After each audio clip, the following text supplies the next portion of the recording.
Bueno, nosotros y nosotras venimos siguiendo un poco lo que está sucediendo con los cortes. En Ciudad de Buenos Aires hay familias que llevan más de 3 semanas sin luz, a veces con un servicio sumamente intermitente. Estamos hablando de muchísimos barrios de la Ciudad de Buenos Aires: San Telmo, Rat, Monte Castro, Villa del Parque, Devoto, Caballito, Almagro. La realidad es que este contexto de cortes se da en una ola de calor que además no cede. Y esto, en el caso de la ciudad de Buenos Aires, y sin soslayar la responsabilidad primaria que tiene la empresa Edesur, abre un conjunto de interrogantes. En la ciudad de Buenos Aires, el año pasado se aprobó un plan de acción climática. Ese plan se aprobó a las apuradas para que Buenos Aires y nuestro jefe de gobierno puedan ser anfitriones del C40, esa cumbre de alcaldesas y alcaldes comprometidos con el cambio climático. Entonces, la verdad es que uno de los primeros interrogantes que surgen es ¿dónde está ese plan de acción? ¿Dónde está ese plan de emergencia?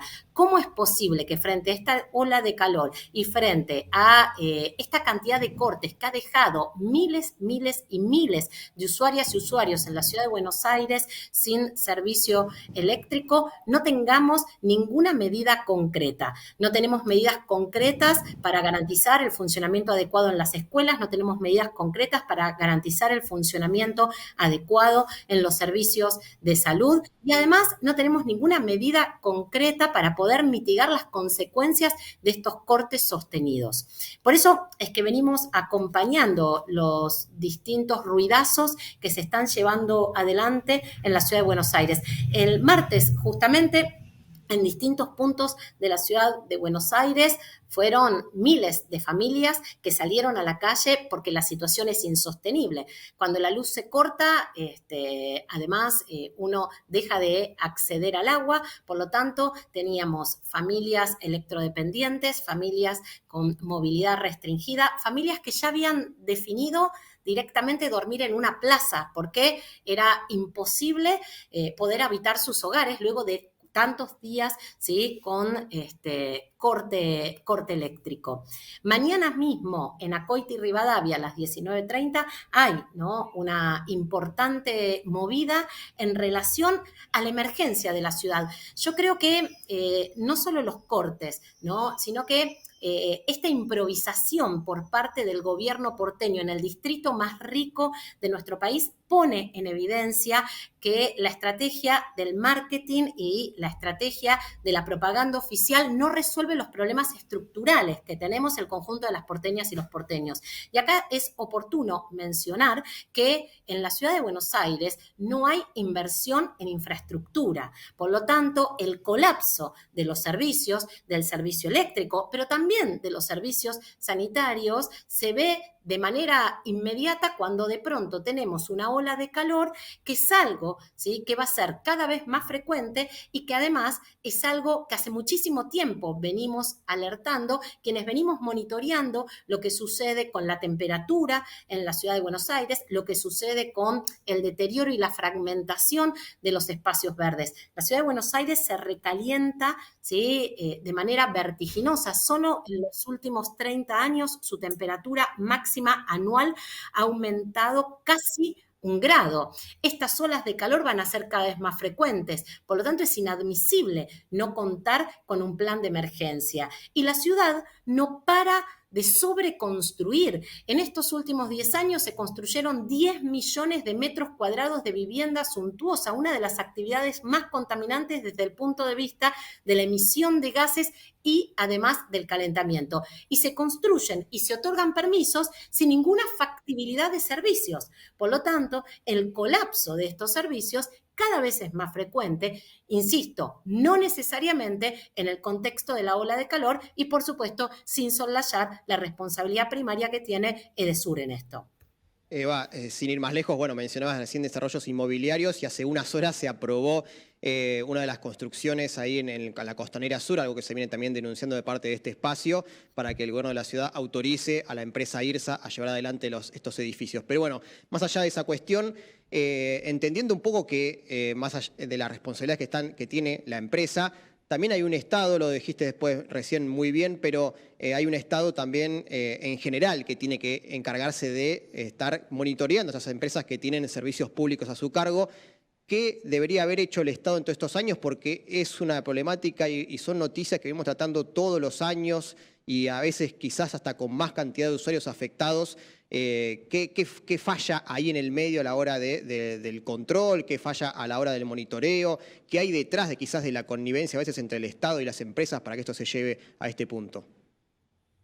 Sí, por supuesto que son los gobiernos quienes acuerdan concesionar un servicio esencial. Por lo tanto, ningún gobierno puede mirar hacia otro costado. O sea, la empresa prestadora no es una entelequia. O sea, tenemos gobiernos con responsabilidades que deciden concesionar en una empresa que además tiene que cumplir un contrato, tiene que cumplir con un marco regulatorio para garantizar un servicio bajo determinadas condiciones. Por lo tanto, acá claramente, ¿sí?, que tenemos una responsabilidad por parte de los gobiernos, ¿sí?, locales y también provinciales y nacionales.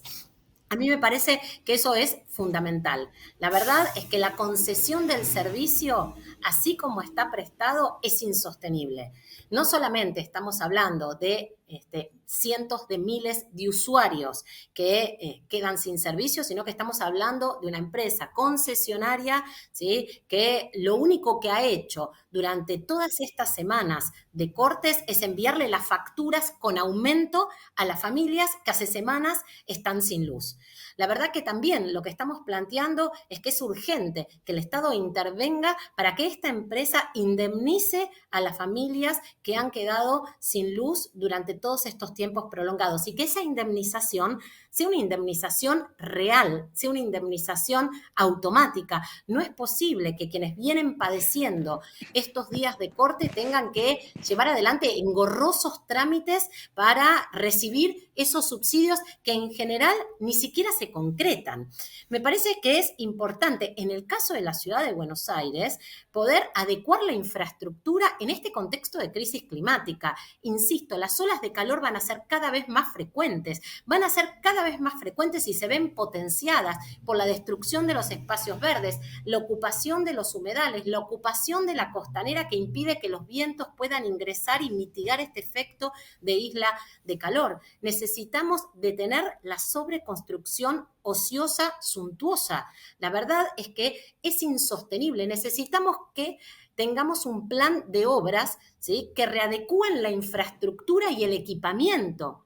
Necesitamos, por ejemplo, tener un plan de emergencia. No puede ser en esta ciudad con 2 billones de pesos de presupuesto anual que el plan de emergencia frente a una ola de calor sea una ministra de Educación repartiendo algunas botellitas de agua caliente. Es absolutamente inadmisible. Necesitamos que los servicios esenciales, como es la salud, como la educación, tengan la infraestructura adecuada en este contexto de crisis climática y además el equipamiento adecuado. Y por supuesto un plan de emergencia, porque si vamos a estar durante semanas sin luz, tenemos que identificar claramente, ¿sí?, quiénes son los electrodependientes, quiénes son las personas sin movilidad, dónde están los generadores, dónde están los grupos electrógenos que en ese plan de emergencia para la ciudad de Buenos Aires deberían estar inmediatamente disponibles. Insisto, la ciudad aprobó un plan de acción climática el año pasado para que Buenos Aires sea carbono neutral en el 2050.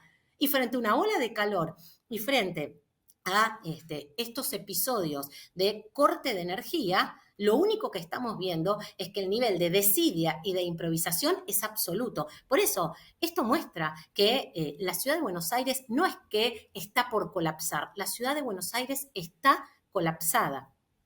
Bien, esto lo que estás contando es bastante crítico y ante eso ya me surge la pregunta si la ciudad ha generado un plan de contingencia teniendo en cuenta todas estas construcciones que se vienen haciendo y si tiene en cuenta Obviamente, este tipo de energía que se va a necesitar para estos nuevos edificios que se construyen en una ciudad que, bueno, necesita más otro tipo de cosas para poder solventar todo lo que está pasando con la ola de calor, no solo la ola de calor, sino el tema de la energía que no da abasto, por lo que se ve. La ciudad no tiene un plan de emergencia frente a las dos amenazas de origen natural que debe afrontar. La ciudad de Buenos Aires, de acuerdo a sus planes de acción climática, tiene dos amenazas naturales a las cuales debe hacerle frente, que son las inundaciones y las olas de calor. Bien, frente a estas dos amenazas naturales, la definición del gobierno de la ciudad en estos 10 años ha sido privatizar el equivalente en superficies verdes a 75 plazas de Mayo. No solo eso, la ciudad de Buenos Aires es de las ciudades del mundo con menos superficie verde por habitante y la ciudad tiene menos de la mitad del arbolado necesario. Este domingo fuimos a medir la temperatura en uno de los nuevos espacios verdes promocionado por el jefe de gobierno, el Paseo del Bajo. Fuimos a la escalinata del Paseo del Bajo, medimos la temperatura y teníamos 55 grados. Por supuesto que el Paseo del Bajo no es un espacio verde, es un espacio completamente cementado. Ahí han depositado toneladas de cemento. Fuimos al Parque Lezama, un verdadero espacio verde, medimos simultáneamente la temperatura y teníamos 21 grados. Entonces, la verdad es que esta lógica del marketing nos ha impedido poder discutir la forma de abordar los problemas estructurales que la ciudad debe afrontar. ¿Cuáles son los programas en materia de renovación de la infraestructura, sobre todo la eléctrica? ¿Dónde están los programas que incentiven que las nuevas construcciones tengan criterios de eficiencia energética? ¿En dónde están los programas que nos permitan, por un lado, resolver la emergencia habitacional y evitar esa sobreconstrucción que permanentemente colapsa los servicios?